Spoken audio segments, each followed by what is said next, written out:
설교를 시작하기 전에 한 가지 여러분들이 너무 궁금해들 하셔서 성경에 보면 김유 목사님이 성경 봉독을 하셨습니다만 셀라가 있는데 그거 읽는 거예요? 안 읽는 거예요? 그렇게 말씀하시는 분들이 많아서요. 이 셀라라는 말은 들어올리다 혹은 찬양하다라고 하는 의미를 가지고 있기는 합니다. 그런데 사실은 음악 부호입니다. 그래서 두 가지 경우에 사용되는데 굉장히 중요한 내용이 들어있을 때 뒤에 뭔가 좀 여기에 중요하고 쉼이 필요하다라고 하는 의미에서 넣은 거고요. 또 셀라가 들어간 시편은 다 노래입니다. 실제로 우리 찬양대가 하는 것처럼 노래를 할 때 너무 길어서 가운데 쉼표를 집어넣는 역할을 하고 있어요. 그래서 셀라는 성경의 내용이 아니기 때문에 읽지 않습니다. 그러니까 여러분들도 그렇게 하시면 좋겠어요. 제가 미국에 있는 동안 9.11 테러 사건이 벌어졌습니다. 그날 마침 집에서 몇몇 친구들과 만나고 있었는데 갑자기 TV에서 모든 프로그램이 다 내려지더니 속보가 뜨는 거예요. 뉴욕의 트레이드 센터에 폭격이 이루어지고 있는 화면이 생중계되고 있었습니다. TV 중계진은 그 화면을 내보내면서 울기도 하고 말을 잇지 못하기도 하고, 모인 친구 중에 한 명은 저거 방송사고인 것 같다. 이런 일이 어떻게 일어날 수 있나? 그렇게 얘기를 하기도 했고요. 그런데 실제로 이제 계속되면서 시간이 지나면서 이게 실제라는 걸 알게 되니까 아무도 입을 열지 않는 거예요. 그때 제가 느꼈던 그 고통스럽고 무거운 침묵의 그 상황이 아직도 제게는 생생하게 머릿속에, 가슴속에 남아 있습니다. 그때부터 미국 사회 변화가 일어나기 시작했죠. 미국 사회는 꽤나 낭만적이었습니다. 그런데 경계하는 사회로 전환되고요. 감시하는 사회가 되었고, 미국 사회는 꽤나 너그러웠습니다. 그런데 선을 긋는 사회로 변화되기 시작했습니다. 미국 사회 기반은 신뢰잖아요. 여러 인종들이 함께 모여서 살고 있기 때문에 서로를 신뢰하지 않으면 생존할 수 없는 사회인데요. 그럼에도 불구하고 갈등과 대립과 분열이 노골화되기 시작했습니다. 사실은 미국 역사 이래 처음으로 본토가 침략당한 충격적인 사건을 경험하고 있으니 얼마나 놀랐겠습니까? 도대체 이때 그리스도인들은 어떤 모습으로 이것들을 바라보고 있을까? 그날 만났던 친구들과 다시 만나서 이 이야기를 풀어놓기 시작했고, 이런저런 이야기를 다 신학생들이니까 함께 나눌 수 있었는데 아무도 제대로 설명이 안 되는 것 같은 마음을 갖고 있는 것을 제가 발견했습니다. 저는 미국에 살고 있었지만 미국인이 아니니까 그 심정을 다 이해하지는 못했을 텐데, 외국인임에도 불구하고 충격적인 사건을 어떻게 이해할 수 있을까 생각하고 있는데, 미국인들은 그 사건을 정말 그때 어떻게 받아들일 수 있겠습니까? 그래서 그리스도인들은 어떤 모습으로 이 시대를 살아가고 있을까 교회를 방문하기로 했어요. 그래서 가장 가까운 교회를 방문했습니다. 평상시에는 문이 이렇게 닫혀 있었는데 열려 있더라고요. 들어가 보니까 예배당 안에 빼곡하게 사람들이 채워져 있는 거예요. 그래서 무슨 집회가 있나 보다 생각하고 앞을 봤는데 앞에 강단에는 아무도 없었습니다. 뒤에 스크린에는 이름이 계속해서 올라가고 있었어요. 9.11 테러로 희생된 미국인들의 명단이 쭉 이름이 올라가고 있었어요.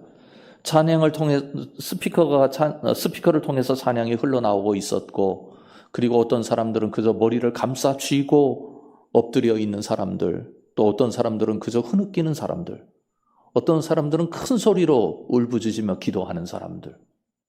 그런데 마침 제 가까운 주변에 소리를 또박또박 내면서 기도하는 분이 계시더라고요. 그래서 저분이 어떤 기도를 하는지 한번 가보자. 그래서 그때 옆에 갔더니 이런 기도였습니다. 제 마음속에 중요한 기준이 된 기도였어요. 두 가지 내용이었는데, 하나는 하나님, 이 사실을 우리가 받아들이기 너무 힘들지만 이것 때문에 두려워하지 않게 해주세요. 두려움이라고 하는 게 보통 큰 게 아니지 않습니까? 두 번째로는 이것 때문에 미움과 저주의 노예가 되지 않게 해주세요. 저렇게 성숙한 사람들이 기도하고 그 기도를 통해서 하나님은 이 역사를 이루어내시는구나, 그런 생각을 해보았습니다. 오늘 이 시대는 우리는 하나님을 어떻게 경험하고 하나님 경험이 우리 삶에 어떤 의미를 갖는 것일까? 우리가 그런 것들을 한번 헤아려 보는 것이 우리 신앙생활에서 중요하다 생각됩니다. 오늘 주신 말씀은 다윗과 관련된 말씀인데요. 일명 전쟁 출정식입니다. 왕이 전쟁을 하러 가게 되는데 그 왕을 성전에 초청해서 성전에서 예배하면서 왕을 위해서 기도하는 거예요.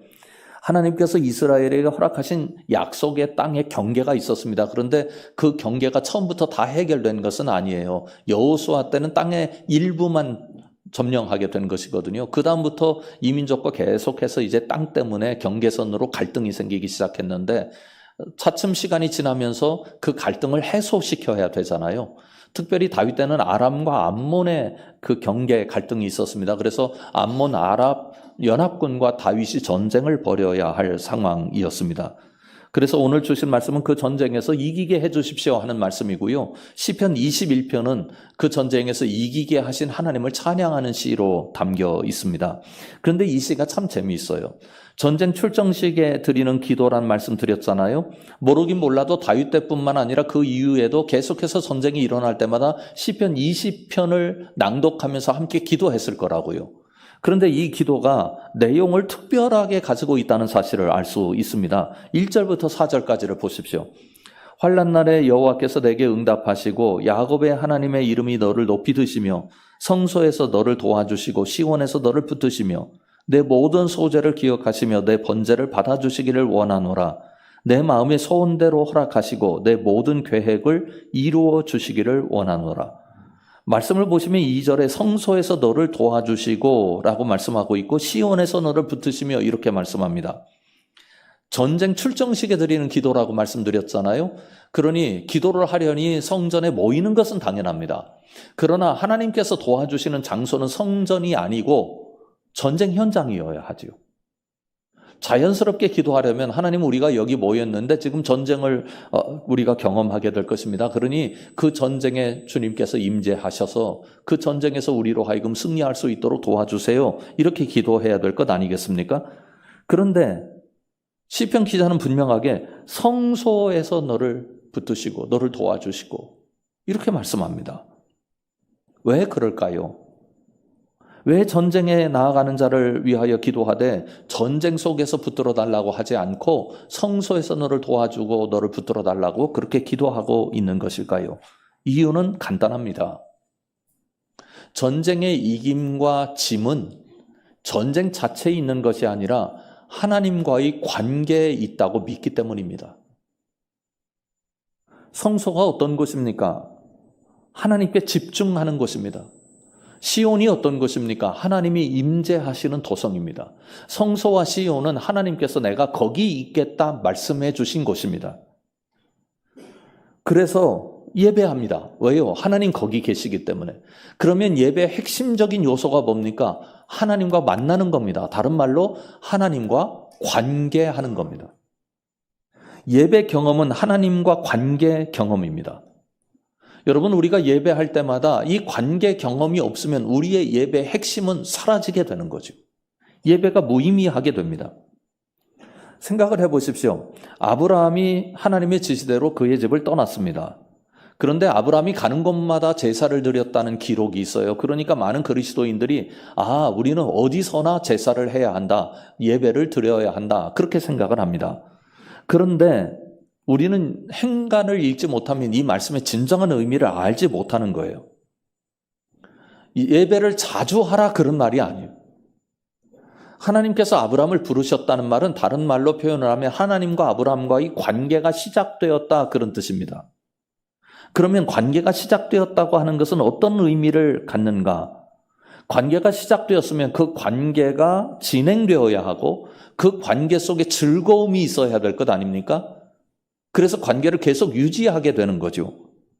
관계가 시작되었으니 관계를 이어가는 것이 중요하고 관계의 질이 중요한 건데 아브라함이 무엇을 생각했기에 이렇게 하나님과의 관계를 중요시 여겼는가? 아브라함이 본토 친척 아비집을 떠나지 않습니까? 그 얘기는 뭐냐면 본토 친척 아비집과의 관계를 끊게 되었다 그런 뜻입니다. 관계가 전환되었다. 누구와의 관계로요? 하나님과의 관계로요. 관계 전환이 어떤 것을 의미합니까? 아브라함이 아버지와 그 본토와 친척들과 관계를 하고 있다는 말은 그것들의 자신의 삶이 의존되어 있었다. 그것들이 자신의 삶의 그릇이었다. 그런 뜻입니다. 아버지가 유산을 주고 아버지가 관계를 잘해주고 아버지가 가문을 잘 이끌어가야 내 미래가 열리게 되는 겁니다. 그리고 내 친척들과 같은 문화를 가지고 동질성을 가지고 계속해서 친척들과 좋은 관계를 유지해야 자신의 미래가 안전할 수 있는 겁니다. 본토도 마찬가지입니다. 거기에 땅이 있고 먹고 살아야 할 공간이 생겼으니 거기와 관계가 중요한 겁니다. 그래서 관계를 잘 유지하기 위해서 노력을 했을 것입니다. 우리도 살아가면서 그런 관계들을 얼마나 소중하게 생각합니까? 관계가 잘 유지되어야 우리 삶에 안정감이 생기니까요. 다시 말하면 아버지에 의존되어 있고 친척에 의존되어 있고 그 땅에 의존되어 있는 사람입니다. 아브라함은 그런 사람이에요. 그런데 하나님께서 지시하는 대로 갔다는 뜻은 이제는 이런 의존을 다 끊었다는 얘기입니다. 그럼 의존을 끊을 때 어떻게 끊을 수 있습니까? 하나님과의 관계가 과거에 의존하는 것보다 훨씬 더 우월하다고 믿어야 끊을 것 아닙니까? 아브라함이 하나님의 부르심을 받고 떠났다는 말은 그동안의 관계를 전환시켜서 하나님 관계로 들어가는 것인데 그동안은 땅이 중요했고 그동안은 친척이 중요했고 그동안은 본토가 중요했는데 이제는 내 인생의 가장 중요한 대상은 하나님이시라는 인식이 생겼다는 의미입니다. 그러니 하나님과의 관계 잘해야 될 것 아닙니까? 하나님과의 관계를 가장 잘할 수 있는 방법은 뭡니까? 예배입니다. 이제는 부모도 없습니다. 땅도 없습니다. 나를 지켜줄 친척도 없습니다. 나를 지켜주고 나를 살게 만들고 내 미래를 열어주실 분은 오직 하나님 한 분이십니다. 아브라함에게 남은 것은 하나님입니다. 아브라함에게 이제는 하나님이 아버지인 셈이고 하나님이 땅인 셈이고 하나님이 그의 친척인 셈이고 하나님이 그의 삶의 모든 것이 되신 것입니다. 아브라함의 전부였습니다. 하나님은 아브라함을 기뻐하셨고 아브라함을 인도하실 준비가 되어 있으십니다. 이제는 아브라함 차례입니다. 관계에 집중하면 됩니다. 여러분, 지금 시편 기자는 전쟁에 나아가는 이 상황 속에서 전쟁이 중요하지 않았습니다. 하나님과의 관계가 중요합니다. 여기서 도와주십시오. 이기고 짐이 하나님 손에 달려 있기 때문입니다. 전도서 2장 22절을 여러분들에게 말씀드리겠는데요. 전도서 생각을 먼저 좀 해보실 필요가 있습니다. 전도서와 잠언은 성경에 나타나는 격언집입니다. 격언이라고 하는 것은 어떤 의미를 가지고 있느냐면 내가 경험했는데 이게 굉장히 중요하다는 생각이 들었어요. 그래서 이게 다른 사람들에게도 교훈이 됐으면 좋겠다 생각을 하고 다른 사람들한테 이 얘기를 해봤더니 주변에 있는 사람들도 다 같은 생각을 가지고 있는 거예요. 정말 그거 중요합니다. 그렇게 사는 게 좋고 그 교훈대로 사는 게 좋습니다. 그렇게 되면 격언이 되는 거죠. 그러나 나는 중요하다고 생각을 했고 다른 사람에게 중요하다고 강조를 했는데 다른 사람은 나는 그렇게 생각 안 해요 라고 하면 그게 격언이 될 수 없는 거예요. 나에게만 중요한 것이지. 그러니까 격언이라고 하는 것은 모든 사람들이 공유할 수 있는 지혜가 된다. 그런 의미를 가지고 있는 겁니다. 그런 생각을 가지고 전도서 2장 22절부터 24절을 보십시오. 사람이 해 아래에서 행하는 모든 수고와 마음에 애쓰는 것이 무슨 소득이 있으랴. 일평생에 근심하며 수고하는 것이 슬픔뿐이라. 그의 마음이 밤에도 쉬지 못하나니 이것도 헛되도다. 사람이 먹고 마시며 수고하는 것보다 그의 마음을 더 기쁘게 하는 것이 없나니 내가 이것도 본즉 하나님의 손에서 나오는 것이로다. 무슨 뜻입니까? 전도서가 이 얘기를 하고 있는 거죠. 세상 사람들이 다 중요하다고 생각해서 나도 그거 중요하게 여기고 그것을 위해서 수고하고 어느 때는 밤잠도 자지 못하고 애를 썼는데 그래서 그 결과를 사람들이 다 좋아하는데 그런데 따지고 보니 이게 한순간에 물거품이 될 수 있는 것들이었고 그래서 내가 알아낸 결론인데 하나님의 손이 거기에 작용할 때만 그게 의미가 있더라. 그런 이야기입니다. 세상 사람들은 큰 손이 중요하죠. 누가 나의 큰 손인가. 그래서 그 사람의 도움 받고 그 사람에 기대어 사는 것이 일반적인 삶의 모습입니다. 사람은 실력을 의지하고 큰 손을 의지하고 어떤 사람들의 능력을 의지합니다. 그러나 전도서는 너희가 말하는 그 큰 손은 진짜 큰 손이 아니고 하나님이 진짜 큰 손이시다 가르쳐 줍니다. 복음성가에 보면 이런 찬양이 있어요. 세상의 유혹 시험이라는 찬양입니다. 후렴에 보면 내용이 이렇습니다. 주를 찬양, 손을 들고 찬양. 그 다음에 이렇게 돼 있어요. 전쟁은 나에게 속한 것이 아니니. 주를 찬양, 손을 들고 찬양. 전쟁은 하나님께 속한 것이니. 여기서 손을 들고 찬양한다는 말이 있는데요. 이 손을 들고 찬양한다는 걸 우리는 하나님을 높여드린다, 하나님께 경배하는 하나의 모습이다 이렇게 생각을 합니다. 그런데 사실은 이 찬양의 내용을 다 살펴보면 그런 뜻이 아닙니다. 전쟁에서 손은 매우 중요합니다. 손에 뭐가 쥐어졌느냐 하는 게 전쟁의 승패를 좌우한다고 믿기 때문이죠. 손에 좋은 전략과 전술이 쥐어졌고 손에 좋은 무기가 쥐어져 있으면 전쟁에서 이기는 겁니다. 그런데 이 찬양 손을 어떻게 한다고요? 든다고요. 이렇게 표현할 수 있겠습니다. 우리가 살아가면서 내게 능력이 없다는 표현을 어떻게 하느냐면 뭔가 내 손에 쥔 게 있어야지 그렇게 표현합니다. 그렇죠? 내가 실력을 쥐고 있거나 돈을 쥐고 있거나 나에게 도움을 줄 사람을 쥐고 있거나 배경을 쥐고 있거나 뭔가 쥔 게 있어야 내 문제를 해결할 수 있다. 그런 뜻 아닙니까? 그런데 이 찬양은 손을 든다는 것은 내 손에 쥔 걸 놨다는 거예요. 그리고 하나님을 향하는 거죠. 내 손에는 하나님이 계십니다. 그런 고백입니다. 그런 고백이 담겨 있는 찬양이라고 생각을 하고요. 우리가 이 찬양을 통해서 우리도 한번 고백했으면 좋겠습니다. 세상의 유혹 시험이라는 찬양, 우리 1절과 3절 같이 불러보겠습니다.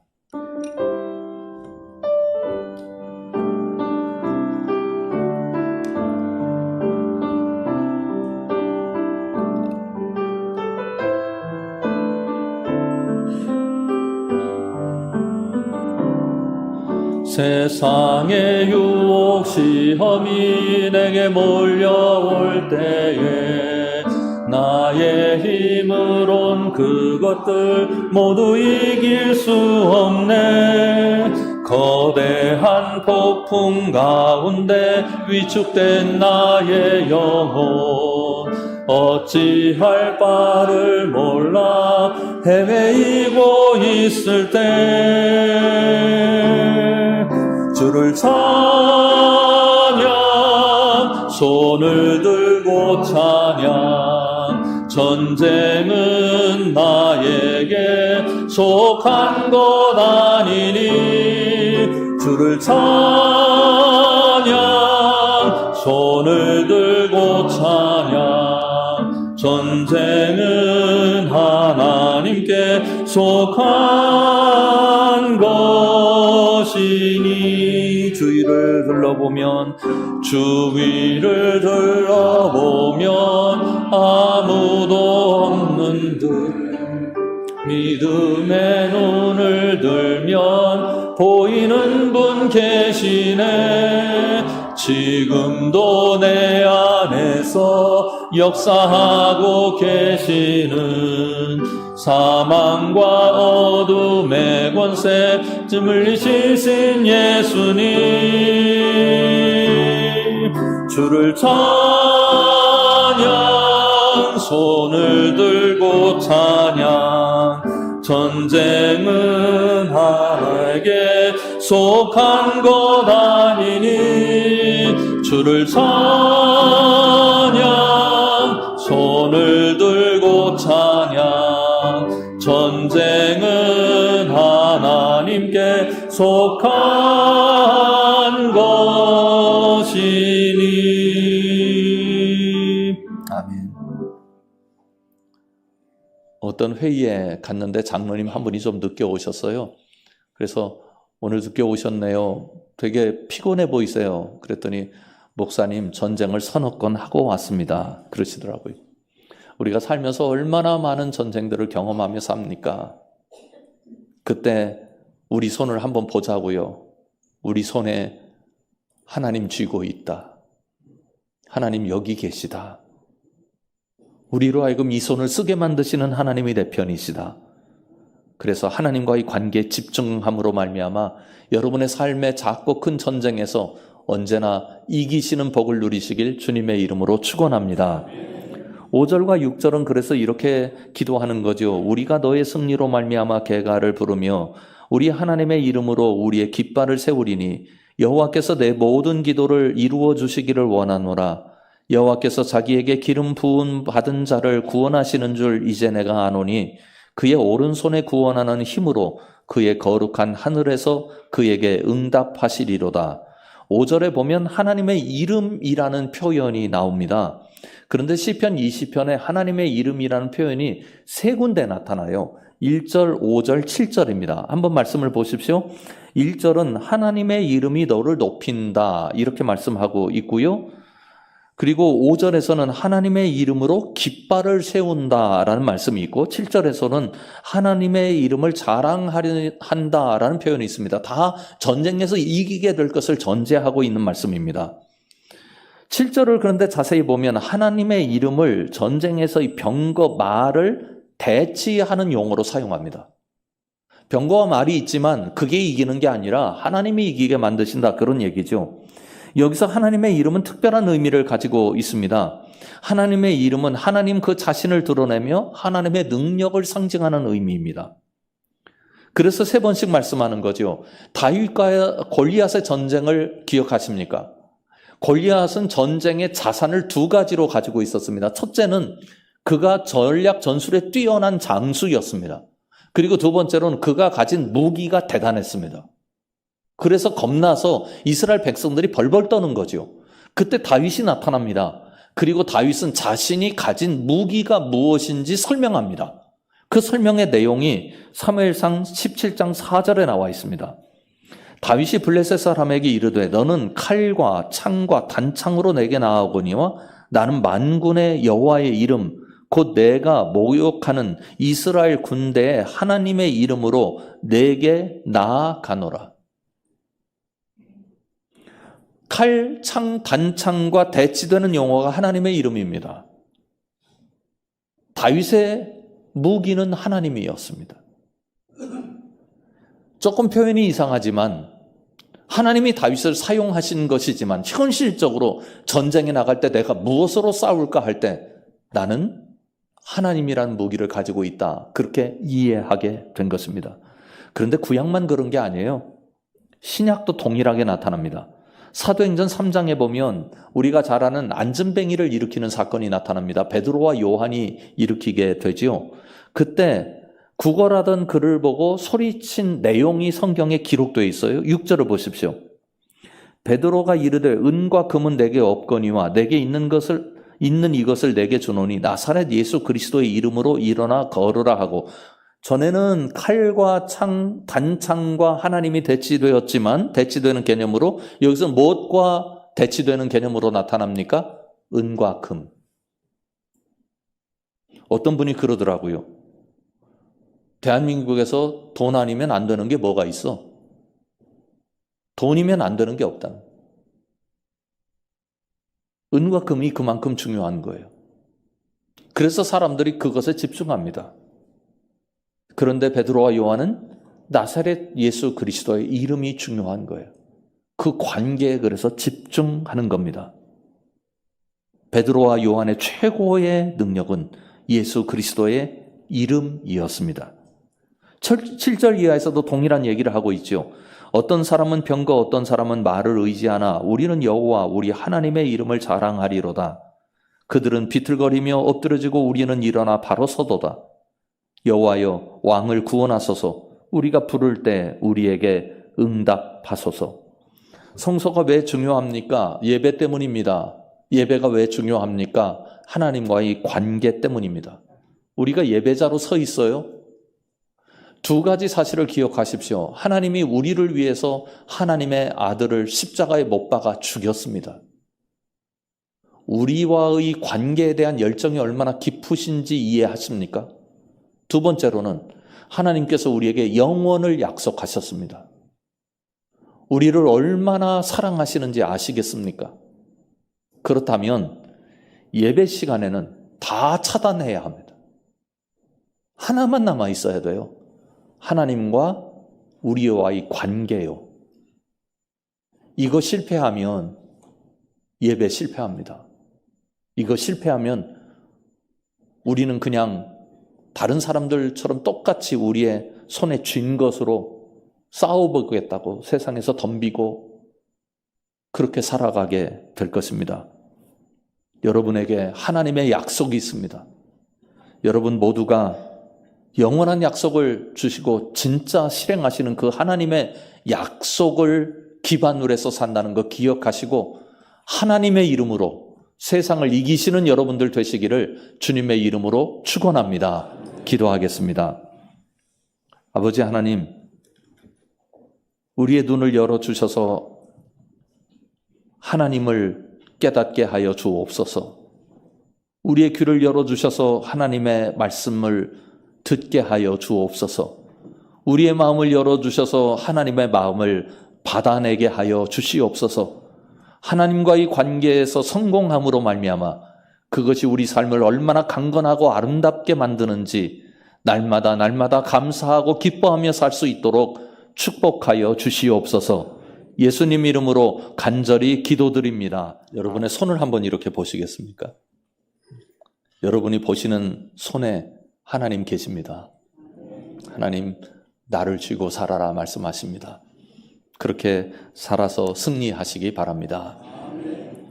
지금은 우리 주 예수 그리스도의 은혜와 하나님 아버지의 놀라우신 사랑하심과 성령 하나님의 함께 하심이 손을 볼 때마다 하나님께서 우리 손을 붙잡아 주시는 것 깨닫고 힘을 내서 승리하는 삶을 살기로 다짐하는 주의 사랑하는 모든 백성들 위에 지금부터 영원까지 함께 계시기를 간절히 축원하옵나이다. 아멘.